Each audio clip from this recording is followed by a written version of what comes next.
Olá, meus queridos irmãos, a paz do Senhor Jesus Cristo, o grande amor de Deus, a graça do nosso Senhor Jesus e a comunhão e as consolações do Espírito Santo esteja com cada um de vocês, meus irmãos. Espero que estejam todos bem, pessoal. Estou aqui para mais uma meditação na Palavra de Deus. Hoje a gente vai meditar na Escola Bíblica Dominical, a lição de número 12, meus irmãos. A gente já está aí na penúltima lição desse trimestre, estudando a respeito da igreja em Jerusalém, né? A primeira igreja fundada por Jesus Cristo e pelos apóstolos.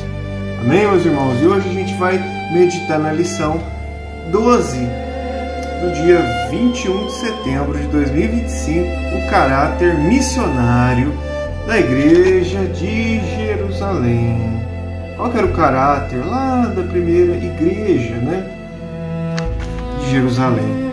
Que tinha a missão de pregar o Evangelho de Jesus Cristo para toda criatura, para que todo aquele que crer não pereça, seja salvo, né? Aquele que crer e for batizado seja salvo. E essa é a nossa missão também, meus irmãos, falar para a nossa família, aqueles que ainda não aceitaram a Jesus Cristo como o seu único Salvador da sua alma, né? Essa foi a missão de Jesus na terra: vir, nascer, ser santo, sofrer nessa terra. Ele era um homem de dores, mas nunca pecou, né? E como uma ovelha pura, limpa, né? Sem pecados, se entregou numa cruz, né? Para satisfazer a justiça do Criador, porque o homem pecou contra o Criador, estava condenado, mas Deus providenciou o seu próprio Filho como um sacrifício para que todo aquele que crê nele, acreditar nele, obedecê-lo, buscar conhecer a Jesus, né, possa ser salvo, né? Jesus pagou os nossos pecados naquela cruz. A Bíblia fala que agradou ao Pai moê-lo naquela cruz, fazendo maldito por nós, fazendo-o enfermar, né? Para posteriormente toda uma igreja seja salva, né? Então vamos meditar agora, né, na Palavra de Deus juntos. Vamos fazer uma breve oração, né? Feche seus olhos e vamos orar. Querido Deus, Pai do nosso Senhor Jesus Cristo, nosso Pai. Primeiramente, Pai, eu peço que o Senhor, em nome de Jesus, perdoa os meus pecados, que são muitos. Eu sei da minha pequenez, Senhor, da nossa falibilidade, somos falhos pecadores. Me perdoa todos os meus pecados, Pai. Queremos te agradecer por mais um dia de vida, pela saúde, o alimento, o pão de cada dia, pelo trabalho, Senhor, pela família, pelo ar que respiramos, Senhor, pela oportunidade, mais um dia, de glorificar o seu santo nome, porque o Senhor é bom e a sua misericórdia dura para sempre. Jesus, filho de Davi, tem misericórdia de nós e salva-nos. Livra-nos do mal, das tentações, de tudo aquilo, Senhor, que nos afasta de Ti. Limpa o nosso caráter, Pai. Limpa a nossa mente, nos purifica, Pai, para que possamos se achegar a Ti, Senhor, na beleza da Tua santidade, poder prestar um culto racional a Ti, como um sacrifício vivo, santo e agradável ao Senhor. Que o Senhor possa transformar a nossa mente, Pai, pelo poder da Tua Palavra e pelo poder do Espírito Santo. Abençoa essa pessoa que está aqui agora ouvindo esta oração. Meu Deus, ajuda ela em tudo. Abra a porta, Senhor, do que ela estiver precisando. também já purifica, limpa ela da força, Senhor. Livra ela do mal e dos seus pecados. Meu Deus, abençoa minha família, liberta minha família, todos aqueles que eu amo, os que estão perto e longe. Abençoa a tua igreja, Senhor, as criancinhas, os bebezinhos. Livra de toda enfermidade, Senhor. Abençoa a juventude, os jovens da igreja. Livra eles do mal, da tentação, Pai, da fé. Aumenta a fé. Abra a visão espiritual. Resgata, Senhor, todos aqueles que estão afastados, Senhor, caídos. Levanta os caídos, Senhor. Meu Deus, abençoa os pais, mães, professores, pastores, músicos da tua igreja. Abençoa os idosos, Senhor. Ajuda eles da força, livra do mal. Cura as enfermidades em nome de Jesus. Meu Pai, ensina-nós agora através da meditação da tua palavra, Senhor. E me salva, Jesus. Eu preciso de ti. Eu preciso do Senhor, meu Salvador. Eu preciso da sua paz, Jesus. Aquela paz que excede todo entendimento.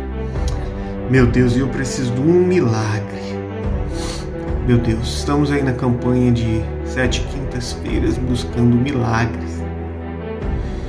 Um milagre, Senhor, não porque nós merecemos, mas porque o Senhor é bom, para que nós possamos mais uma vez dizer: o Senhor me abençoou, o Senhor fez esse milagre, o Senhor fez aquele milagre. Abençoa todas as irmãs e os irmãos que estão indo nessa campanha, Pai, em nome de Jesus. Pai, abençoe eles com os seus milagres. Dá o milagre que cada um precisa, Senhor, porque nós sabemos que tudo provém de Ti. O Senhor é o nosso abençoador, provedor, e nós precisamos de Ti. É o que eu te peço, Pai, em nome do Pai, do Filho e do Espírito Santo. Amém. Glórias a Jesus. Vamos para a meditação de hoje, meus irmãos. Lição número 12 do dia 21 de setembro de 2025, o Dia Nacional da Escola Dominical. O caráter missionário da Igreja de Jerusalém. Texto áureo. E havia entre eles alguns varões de Chipre e Cirene, os quais, entrando em Antioquia, falaram aos gregos, anunciando o Senhor Jesus. Atos 11:20. Verdade prática. Faz parte da missão da igreja a evangelização de povos não alcançados. Vamos ler a leitura bíblica em classe. Atos capítulo 11, versículo 19 ao 30. Diz assim a palavra de Deus. E os que foram dispersos pela perseguição que sucedeu por causa de Estevão, caminharam até Fenícia, Chipre e Antioquia, não anunciando a ninguém a palavra, senão somente aos judeus. E havia entre eles alguns varões de Chipre e de Cirene, os quais, entrando em Antioquia, falaram aos gregos, anunciando o Senhor Jesus. E a mão do Senhor era com eles, e grande número creu e se converteu ao Senhor. E chegou a fama destas coisas aos ouvidos da igreja que estava em Jerusalém. E enviaram Barnabé até Antioquia, o qual, quando chegou e viu a graça de Deus, se alegrou e exortou a todos a que, com firmeza de coração, permanecem no Senhor. Porque era homem de bem e cheio do Espírito Santo e de fé. E muita gente se uniu ao Senhor. E partiu Barnabé para Tarso, a buscar Saulo. E achando-o, o conduziu para Antioquia. E sucedeu que todo um ano se reuniram naquela igreja e ensinaram muita gente. Em Antioquia foram os discípulos pela primeira vez chamados cristãos. Naqueles dias desceram profetas de Jerusalém para Antioquia. E levantando-se um deles, por nome Ágabo, dava a entender pelo Espírito que haveria uma grande fome em todo o mundo. E isso aconteceu no tempo de Cláudio César. E os discípulos determinaram mandar cada um, conforme o que pudesse, socorro aos irmãos que habitavam na Judéia. O que eles com efeito fizeram, enviando aos anciãos por mão de Barnabé e de Saulo. Vamos para a introdução da lição de hoje, meditação de hoje. Como o Evangelho alcançou Antioquia, uma importante cidade da Síria dentro do Império Romano? Como? Conhecer esse fato é relevante porque, pela primeira vez, cristãos de Jerusalém levam a mensagem da cruz aos gentios fora das fronteiras de Israel. Com o ingresso do Evangelho na cidade de Antioquia, a igreja dava o seu primeiro salto na missão transcultural. Nessa lição, estudaremos sobre o ID e como o ID de Jesus é levado a sério por um grupo de cristãos refugiados, vítimas da perseguição que sobreviera a Estevão em Jerusalém. Esses crentes, mesmo sendo leigos, possuíam uma forte consciência missionária e, quando perseguidos, não escondiam a sua fé, mas a compartilhavam, apontando sempre para a cruz de Jesus Cristo. Esse é um belo exemplo de fé cristã que deve não somente nos inspirar, mas sobretudo nos levar a agir como eles. Vamos para o primeiro grande ponto da lição, que é uma igreja com consciência missionária. Primeiro subponto: o Evangelho para além da fronteira de Israel. Lucas abre essa seção do seu livro fazendo referência aos cristãos.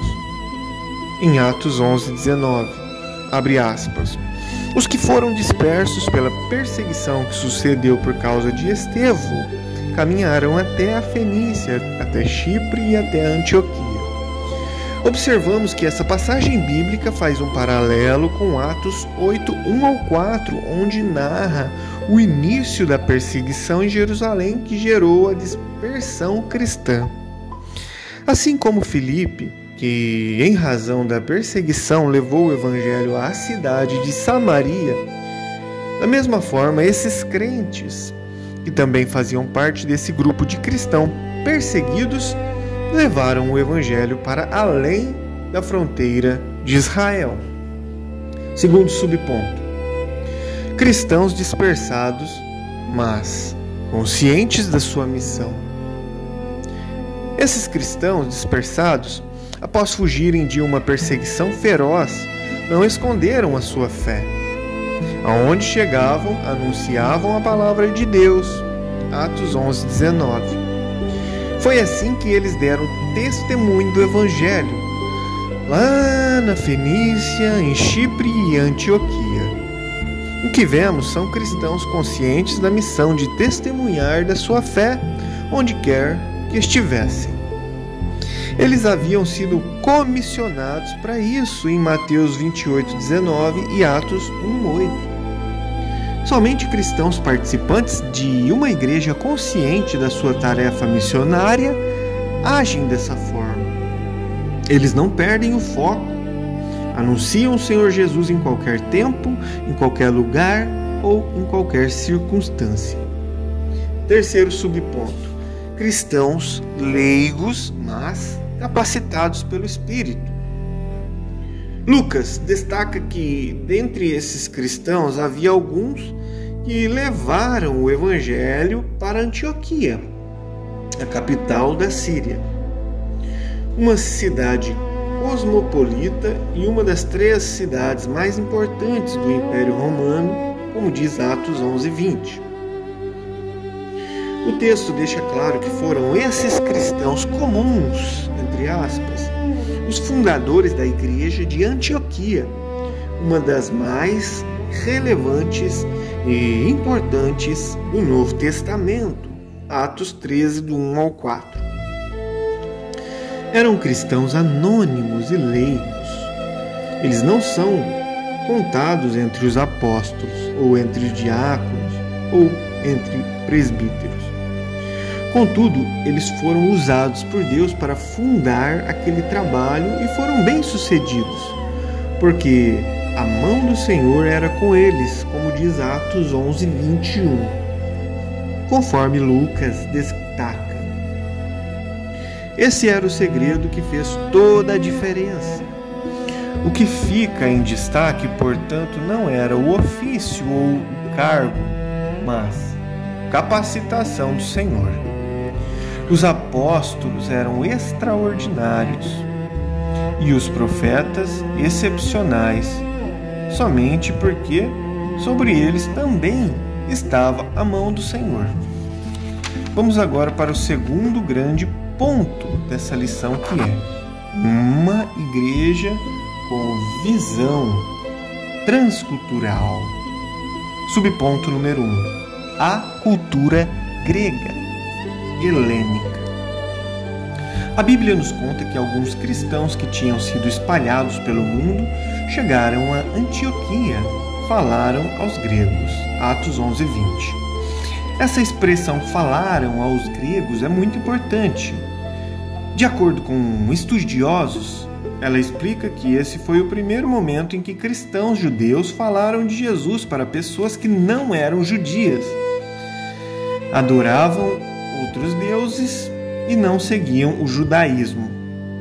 Isso mostra que a igreja começou a levar a mensagem de Jesus para além das fronteiras da Palestina, chegando a um mundo totalmente diferente, onde as pessoas não conheciam a fé judaica. Ou seja, não eram judeus que falavam grego, pregando para outros judeus da mesma cultura, mas cristãos judeus que falavam grego, levando o evangelho a pessoas que não tinham nenhuma ligação com o judaísmo. Dessa forma, o que Jesus havia ordenado, pregar o evangelho a toda criatura, em Marcos 16:13, começou a se cumprir. Vamos agora para o segundo subponto, contextualizando a mensagem. Podemos ver aqui um exemplo de como os primeiros cristãos adaptavam a mensagem ao contexto que estavam. Lucas nos conta que eles anunciavam o evangelho do Senhor Jesus, Atos 11:20. O texto é curto e direto, mas esses cristãos estavam pregando para pessoas que não eram judias. Isso significa dizer que eles não podiam simplesmente usar o Antigo Testamento para provar que Jesus era o Messias prometido, porque isso não faria sentido para aquele público. Diferente dos judeus e samaritanos que já esperavam um Messias, como diz Atos 2:36, Atos 5:42, Atos 8:5, Atos 9:22, os gentios não tinham essa mesma expectativa. Além disso, esses cristãos também não mencionam costumes judaicos como a circuncisão, que Estevão citou em seu discurso, Atos 7:51, porque isso não fazia parte da cultura dos gentios. Em vez de enfatizar que Jesus era o Messias, eles destacavam que ele, Jesus, é o Senhor. Ou seja, estavam dizendo que os pagãos precisavam deixar os seus falsos deuses com D minúsculo e se voltar para o único e verdadeiro Senhor. Atos 14:15, Atos 26:18. Dessa forma, sem compreender a verdade da mensagem, o Evangelho foi se espalhando e alcançando diferentes culturas. Vamos agora para o terceiro e último grande ponto da lição. O terceiro grande ponto, que é uma igreja que forma discípulos. Primeiro subponto, a base do discipulado. Ao serem informados de que o evangelho havia chegado a Antioquia, em Atos 11:22, a partir de Jerusalém, os apóstolos enviaram Barnabé para lá. Chegando ali, Barnabé viu uma igreja viva e cheia da graça de Deus. Atos 11:23. Como um homem de bem e cheio do Espírito Santo, Barnabé os encorajou na fé. Atos 11:24. Contudo, logo se percebeu que aquela igreja precisava de mais instrução, ou seja, precisava ser discipulada. Com esse propósito, Barnabé foi em busca de Saulo para que o auxiliasse nessa missão. E assim foi feito. Atos 11:26 diz assim, e sucedeu que todo um ano se reuniram naquela igreja e ensinaram muita gente. Esse episódio nos mostra que não basta ganhar almas, é preciso ensiná-las. Sem o ensino, a igreja não cresce em graça e conhecimento. O crescimento saudável só é possível por meio da obra da evangelização e do discipulado. Vamos agora para o subponto número 2, denominados de cristãos. Os cristãos de Jerusalém haviam sido chamados na igreja de irmãos em Atos 1:16 e também chamados de crentes em Atos 2:44. Também foram chamados de discípulos em Atos 6:1 e também chamados de santos em Atos 9:13. Também passaram a ser identificados tanto pelos de dentro da igreja como pelos de fora, como aqueles que eram do caminho. Atos 9:2, Atos 19:9 ao 23, Atos 22:4, Atos 24:14 ao 22. Já agora, lá em Antioquia, são chamados de cristãos. Atos 11:26. O termo cristãos tem o sentido de pessoas de Cristo.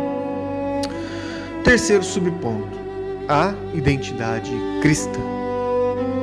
O que realmente define um cristão não é apenas um nome ou um rótulo, mas sim a sua vida, a sua fé e as suas atitudes.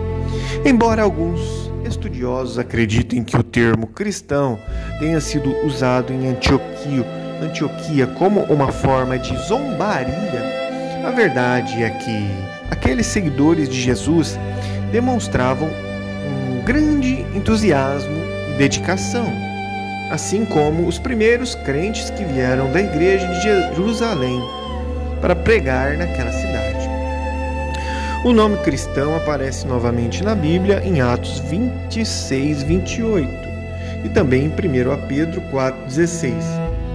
Segundo a Bíblia, ser cristão significa crer em Jesus, abandonar o pecado e receber a salvação como um presente de Deus dado pela graça.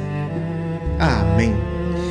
Concluímos essa lição e aprendemos como a providência de Deus faz com que o Evangelho chegue por meio da igreja a povos ainda não alcançados.